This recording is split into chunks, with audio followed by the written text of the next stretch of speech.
Hey everybody, Arthur of Gaming here, and today we are looking at the Warlock Tiles cave system. So I'm going to do a little bit of a build on one of their mats and show you Wizkids' new Warlock caves. Both the caves and a couple of the expansions.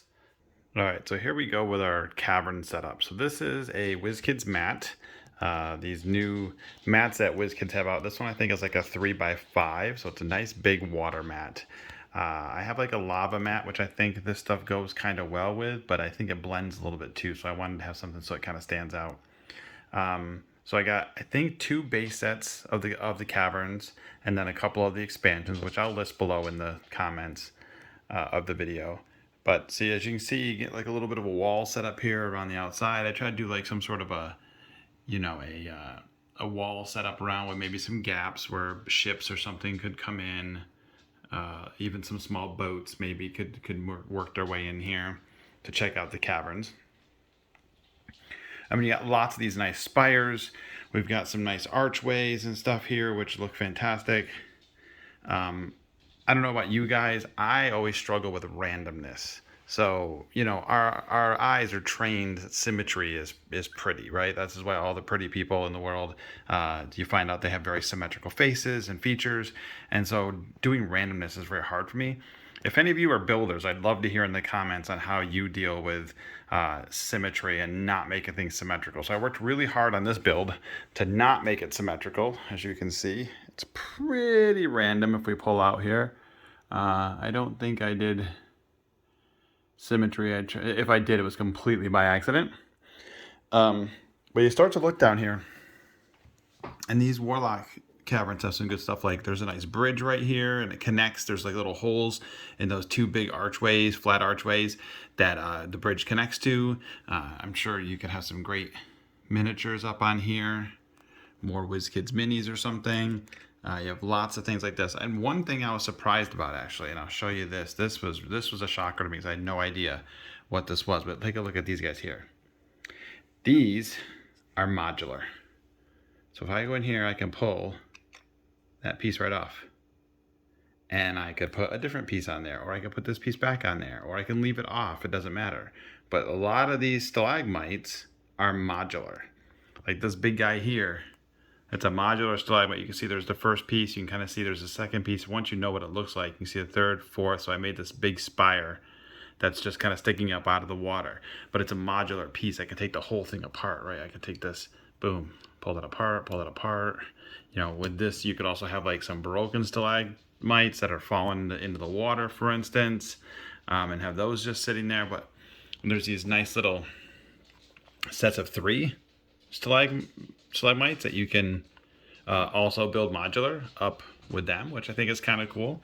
I think some of their base pieces are, again, really random, which, you know, I think in a cavern you're really going to want some randomness. Like for instance right here, if I pick these guys up, you can see here's some of their smaller base pieces. And yeah, they don't fit together entirely perfectly, but I don't think they should. Like I think, you know, if you were to go into a cave like this, you're going to see lots of this, you know, water creeping between the rocks and such. And I think if you just throw some pieces on it as well, you can minimize some of that so that you see less of that. Like I did with some of these bigger pieces. For instance, like if I take this over here, right?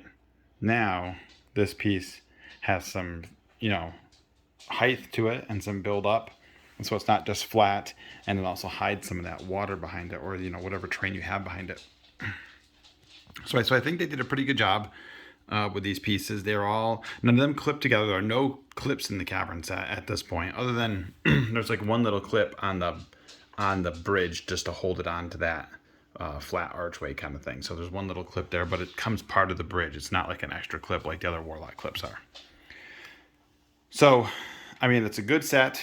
Like I said, I think I have 2 base sets. And then I have a couple of the other sets. I'm going to put, you know, comments below on what the sets are, and have so you guys know. I think they did some really good work. I do think it's very different. They went with this orange color. I mean, most cavern stuff from people, there's always like gray. So whereas this may not be everybody's aesthetic, you may think the orange is kind of weird. But think of it as this will be a different kind of cavern system, right? You can definitely see how this is like a limestone. You can see by the way they made the molds of the drips. Like it's definitely some limestone has been dripping and hardening and stuff. So I think it's really did an awesome job with the molds and how the really looks like a limestone drip to me. So don't fret on the orange. You know, use it as a different kind of cavern system instead of always worrying about every cavern system has to be this dull gray cavern system like we're used to all the time, or most of the time anyway. So embrace the orange, make it a different kind of cavern system. You know, work on it in your campaign. Like maybe this is some sort of extinct volcano which is now overrun by water, and all this red cavern system is lava pieces that have been, you know, dripped over the years, and they've, you know, hardened, but then the water came in, so you get all this jagged kind of spires and such from the lava had been dripping out of the ceiling, which wasn't completely collapsed. You know, it just dripped out of the ceiling and landed in places and formed these banks and formed, you know, these spires. You know, think of it something like that, something different. So it's not just a plain old gray cavern. So this is it. This is the Warlock Cavern system so far. And I will give you some more information below. And as usual, everybody, this is the Arthur of Gaming. Please like and subscribe. And as always, be safe.